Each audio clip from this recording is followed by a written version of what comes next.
আজ আপনাদের কোনো ম্যাচ রিপোর্টের গল্প শোনাবো না, একটা ইন্টারেস্টিং বিষয় নিয়ে স্মৃতির বুকমার্কটা ভিজিট করাবো। আজ বলবো ফুটবল ইতিহাসের সবচেয়ে ড্রামাটিক আর হাই ভোল্টেজ এক পেনাল্টি শুটআউটের কথা। লুসাইল স্টেডিয়ামের গ্যালারিতে তখন উন্মাদনার সুনামি, কিন্তু আর্জেন্টিনার ডাগ আউটের পাশে দাঁড়িয়ে থাকা মানুষটি যেন এপিটোমি অফ কম্পোজার, লিওনেল স্কালোনি। ইতিহাসের এক অবিস্মরণীয় ক্লাইম্যাক্সের সামনে দাঁড়িয়ে তিনি এক অদ্ভুতভাবে নিয়ে স্পন্দন।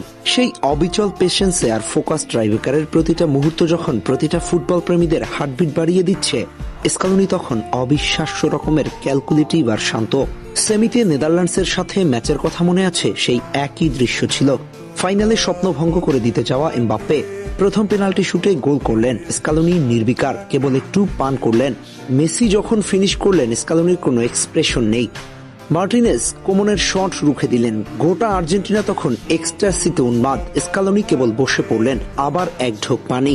মার্টিনেজের সেই অতি মানবীয় সেভ কিংবা দিবালা প্যারাদেসের ক্লিনিক্যাল ফিনিশিং, প্রতিটি মোমেন্টে গোটা দুনিয়ার ফ্যানরা যখন টেনশনে কাঁপছে, স্কালোনি তখন নিছকই এক অবজারভার। তার এই আউটওয়ার্ড কামনেস দেখে বোঝার উপায় ছিল না যে ভেতরের আগ্নেয়গিরি কতটা উত্তাল।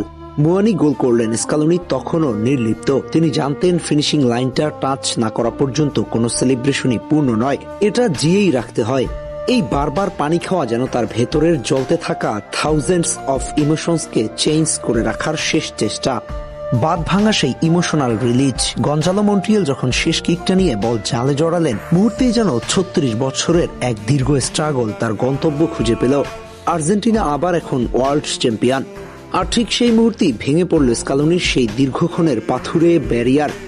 যেই মানুষটা একটু আগেও ছিল ইমোশনলেস, তিনি হঠাৎ করেই এক ভালনারেবল মানবে পরিণত হলেন। মানুষ যখন তার জীবনের বিগেস্ট ড্রিমের মুখোমুখি দাঁড়ায়, তখন সে ভাষা হারিয়ে ফেলে। কথা বলা তো দূরের কথা, একটা নর্মাল রিয়াকশন দেওয়ার ক্ষমতাও যেন ভ্যানিশ হয়ে যায়। শেষে মৌনতা ভেঙে বেরিয়ে এলো হাজারো না বলা কথা। না, তিনি কোনো চিৎকার করলেন না, কোনো উগ্র জুবিল্যান্ড সেলিব্রেশনও মাতলেন না। কেবল দুহাতে মুখ ঢেকে যেভাবে ছিলেন সেভাবেই দাঁড়িয়ে থাকলেন। তার চোখগুলো তখন হাজারটা স্টোরি বলছিলেন, হাজারো সমালোচনার সীমাহীন পেশার, আর অবশেষে সেই কাঙ্ক্ষিত গ্লোরির গল্প। কোনো সাধারণ কান্না ছিল না, ওটা ছিল দীর্ঘ প্রতীক্ষিত ইমোশনাল রিডেম্পশন। যেন কোনো এক শরণার্থী শিবিরে একাকী শিশু থেকে শুরু করে গ্রামের এক কোণে জীর্ণ ঘরে দিন গুজরান করা বৃদ্ধ সবাই হঠাৎ করে এক অলৌকিক তুলি পেয়ে গেল তাদের ধূসর ক্যানভাস রঙিন করার জন্য। স্কালোনির এই নিরবস্ত্রুতি ধুয়ে গেল কয়েক প্রজন্মের জমে থাকা দীর্ঘশ্বাস। পিটার ড্রোরি আচ্ছন্ন স্বরে বলছিলেন, স্কালোনি উইল বি ফিটেড। সেই ভবিষ্যৎবাণী এক পরম ধ্রুব সত্য। একদিন সময় নিয়মে শরীরের চামড়া ভাঁজ পড়বে, স্মৃতির পাতারা হলুদ হয়ে আসবে, কিন্তু মানুষ যখন সেই সোনালী ফ্রেমের ইতিহাসের দিকে ফিরে তাকাবে, তখন সেখানে স্কালোনি ট্রফি জয়ের ঠিক আগে সেই পরম মুহূর্তটি অমলিন থাকবে। স্কালোনি থাকবেন ওই নীরব স্মৃতিটুকু ছুঁয়ে, যেভাবে সেদিন বুকের কাছে আগলে রেখেছিল সোনালী ট্রফিখানা।